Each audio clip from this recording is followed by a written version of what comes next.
Good morning from Jaffna. We are in Northern Sri Lanka. Now, Jaffna is actually closer to India than it is to Colombo, and so there's a huge South Indian influence here. You'll see that in everything from the Hindu temples to the food. Speaking of food, it is supposed to be the best place in Sri Lanka to eat, and so that is the first thing we're gonna do. We're heading into town.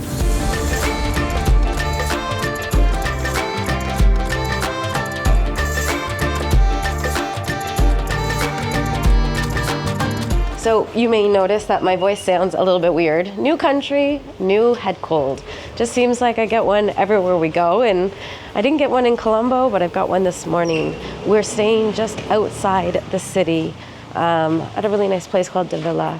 Just very clean, simple, and they've arranged for us to get a motorcycle, so Alan is all ready for that with his shiny new helmet. If you don't watch his channel, he has been doing motorcycle vlogs around the places that we're going. So a little bit different than what I do, but if you want to see kind of uncut what countries look like, especially the roads, you should follow his channel. It's high to get up on this one. Oh, all right, we are ready to go.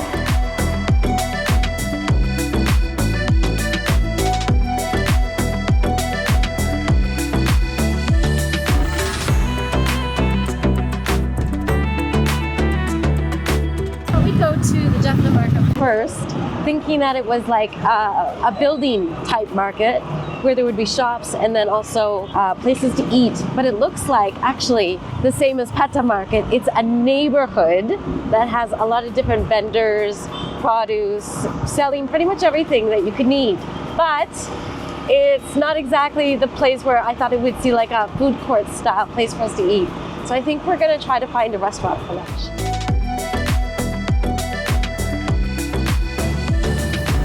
We have arrived. I think we're in the textile area of Jaffna, which is great because I actually want to pick up a dress. Here in Sri Lanka, it's similar to India where everyone wears brightly colored dresses. I like things that cover my shoulders, and apparently they do here as well. So we're gonna get some lunch and then maybe I might check out some of these stores. It is considerably more hectic than that lovely little place that we were staying about 10 minutes away, which is so calm. There's a lot of traffic here. This is like definitely a major area of commerce.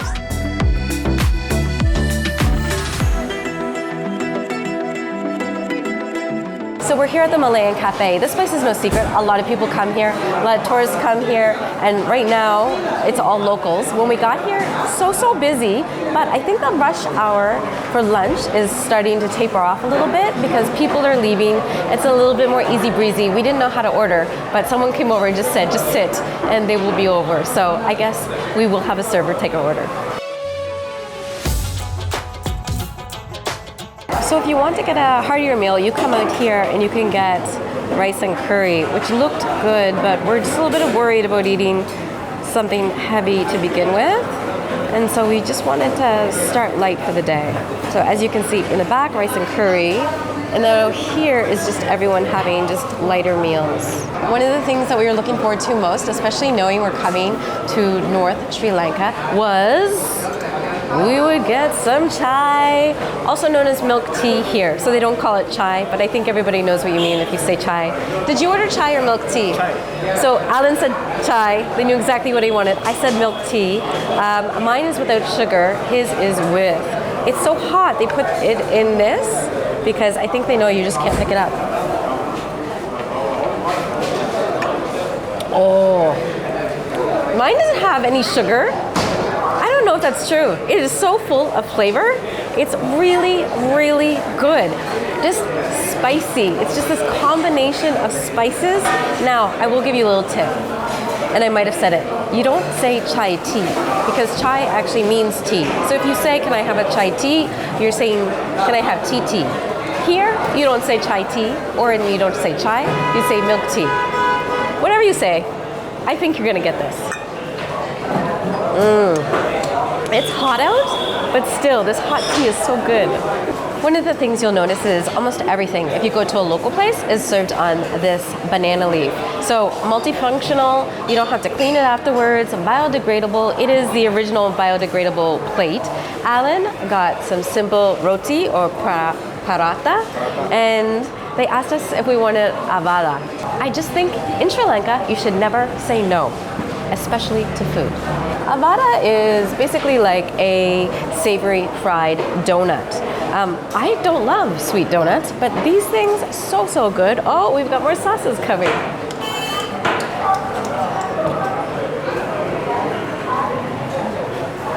Oh, that looks good. You open it up, it's still warm here. So good. And you get a little bit of this. Now, I just think a lot of the snacks here, they're very filling. They're a lot of bread or like a white pea-based kind of flour, and they keep you full for a really long time. Fried isn't the healthiest, but you know, you're not eating this every day. Oh, spicy. But also I can see they've got some onion in here. And when I say spicy, I don't mean hot, but just like full of flavor. So many different spices going on. And then you add a little bit of this. So good. Every time we go out to eat, we order too much food because everything looks good. It's really hard. My eyes say yes, my stomach says no. But we're going on a walk next, so I feel like I can eat a lot and then work it off.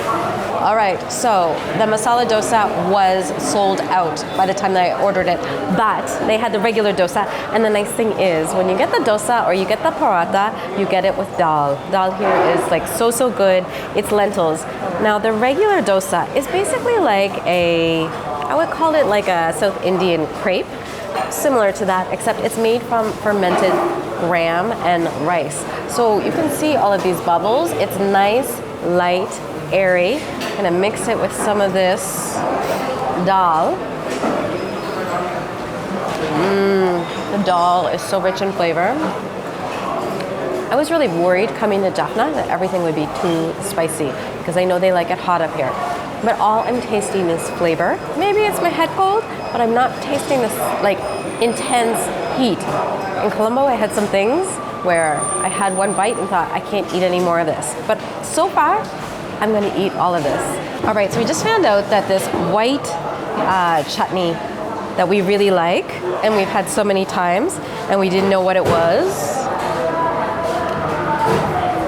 It's coconut and green chili, and it's delicious. And we've eaten it so many times, and I could just eat buckets of this. The nice thing about people here, Sri Lankans are so proud of their food that if you have a lot of questions like, what is this? I want to eat it, but what is it? They have no problem telling you and telling as much as you want to know. I know you're not supposed to eat with your left, but it was in my left hand. So good. I can't wait for this time. I mean, we just arrived yesterday. We haven't had a lot to eat. This is only the second thing. But this is so good.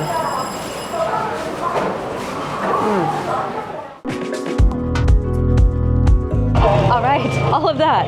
The 2 milk teas, the Coca-Cola, the vada, dosa, 2 parathas, I think that might be everything, was only 600. I would say, you know, Sri Lankans are known for their hospitality, and you really also see that in the restaurants. It was just really nice. Our server was so fantastic. So, Nandri. We spent more time in there than I thought we would, so we're going to skip shopping. That'll have to be tomorrow off camera. Instead, the next place that I want to go to is historical.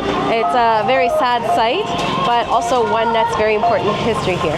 Oh, it's only 3 minutes, so actually we could have just walked there.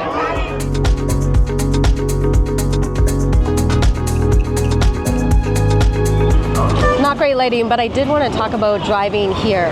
So Jaffna is not for the faint. There is a lot of crazy driving in this region. I trust Alan because he's used to driving in Asia. But if I were Western, I'd think twice about it. So just take that and decide what you want to do with it. The North may not be for you for driving.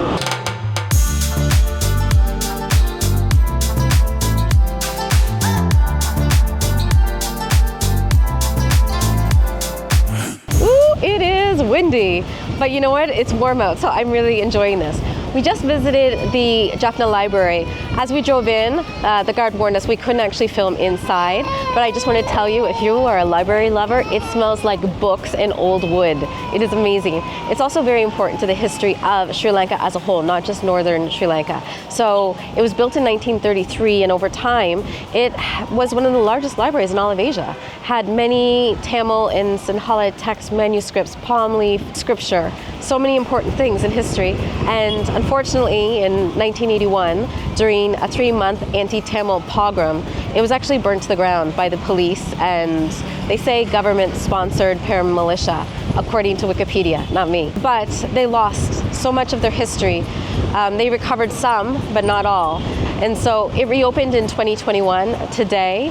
It is a beautiful place to go in. As I said, it's not actually a museum. It is a working library with archives and study halls and things like that. So I think it's interesting to go into, but just no photos, no video inside. But I'm glad we went. And then just around the corner, we are now at Jaffna Fort, which was built by the Portuguese. I'll get into that a little bit soon. I'm just gonna get Alan because Alan loves forts, and so that's why we're here. Here are the countries right here. So foreign tourists, 1525. I think this might be locals. And then if you are a member of a SAARC country, which are basically the South Asian countries, you pay half of foreign tourists. Some people don't like that tourists have to pay much more than locals, but I don't have a problem with that whatsoever. 1525 for a local to see is just outrageous compared to our disposable income. So I think it's fair. Very fair. Although we did double check to see that Indonesia wasn't part of SAARC. It's not. All right, let's get a little bit more Wikipedia facts in here. So this fort was built in 1618 by the Portuguese. 40 years later, actually, the Dutch captured it. So the Portuguese did not keep it for very long. But the structure in the Pentagon is that of the Portuguese. And then just under 150 years later, the British took control of that.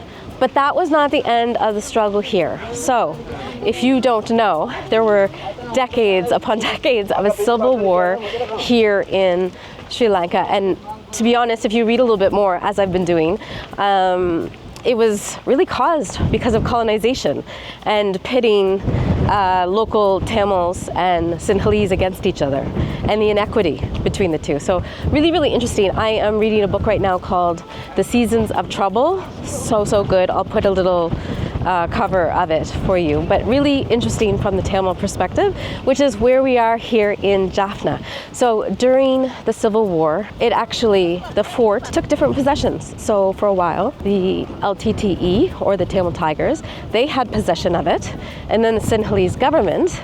And then also part of the destruction here is not only from the two of them, but also locals who had their homes destroyed just decided that they would take stone from here to help rebuild their houses. So just so much history in this that you would not expect.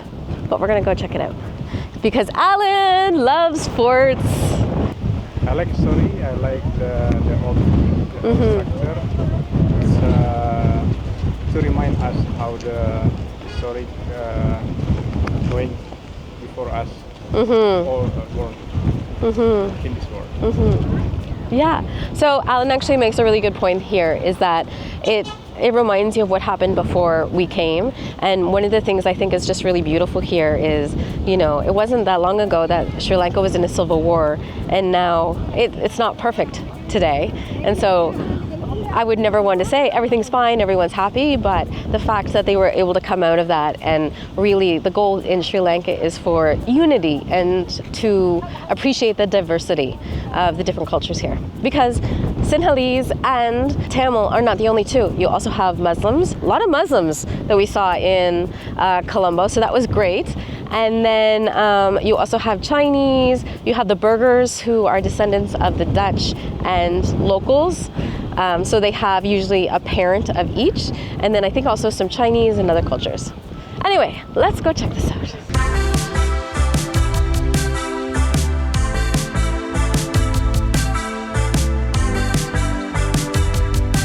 Okay, so this is great. There's actually an explanation here and some correction on my Wikipedia information. So originally it was 4 parts by the Portuguese, and then when the Dutch came, they added the 5th part. What I like about this is they have the explanation in English as well, and it's brief. So it gives you a good amount of information.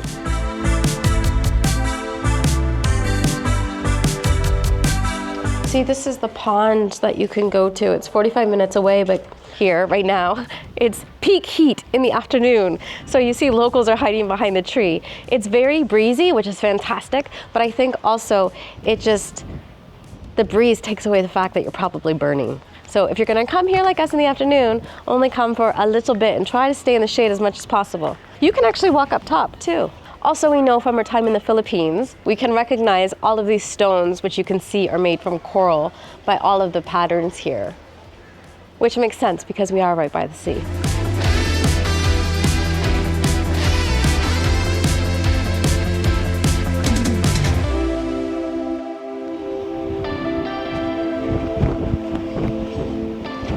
Oh, views of lots of garbage. That's not the nicest. But I don't know if you guys can see. Over there at the parking lot, there's cold drinks. So I think we're gonna hit that up. It's a combination between fort and a view. Yeah, it is. It's like a fort and a view. At the time they built it. Yeah. That was really great, actually. Every time we do something that Alan wants to do, I end up really enjoying it. But we have to get a drink. It's so hot, very thirsty, I would say in Sri Lanka. Just hydrate, hydrate, hydrate, because you're probably already dehydrated.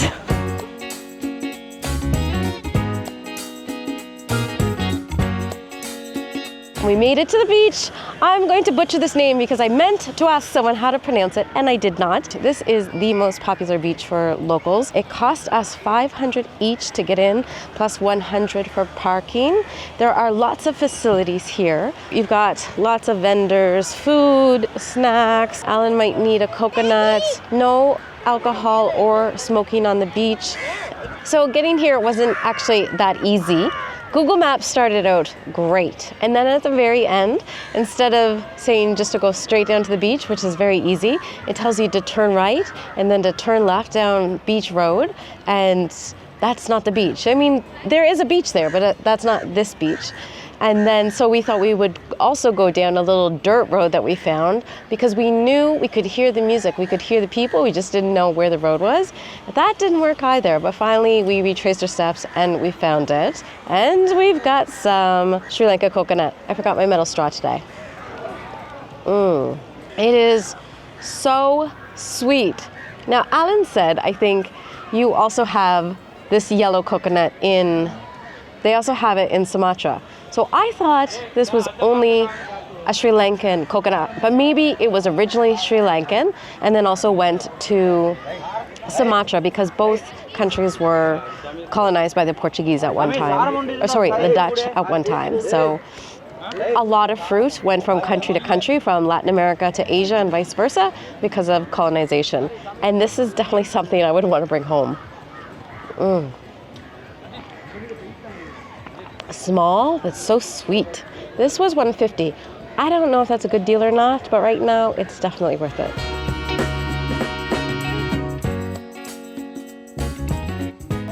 The sand here is beautiful.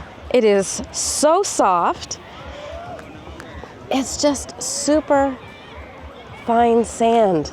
It's not a white sand, it's more like a gray, but it's still so beautiful.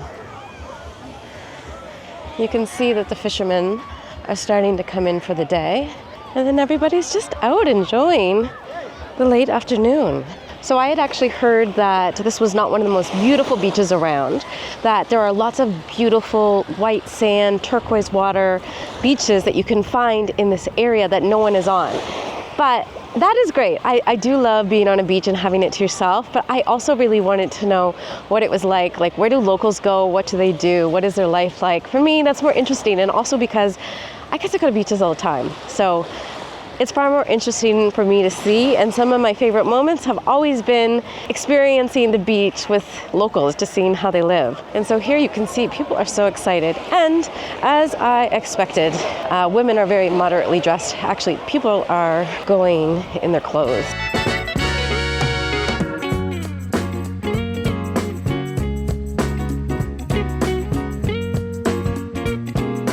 Now, when I woke up this morning, I wasn't feeling great, not sure if I wanted to go out and do things, and I'm so glad I did. We had some great food, some great sights, met some great people. Jaffna is pretty special, and that's why it's not our last day in Jaffna. It's not just a quick in and out.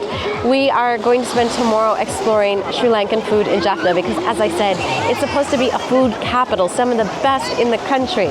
So we'll see you tomorrow.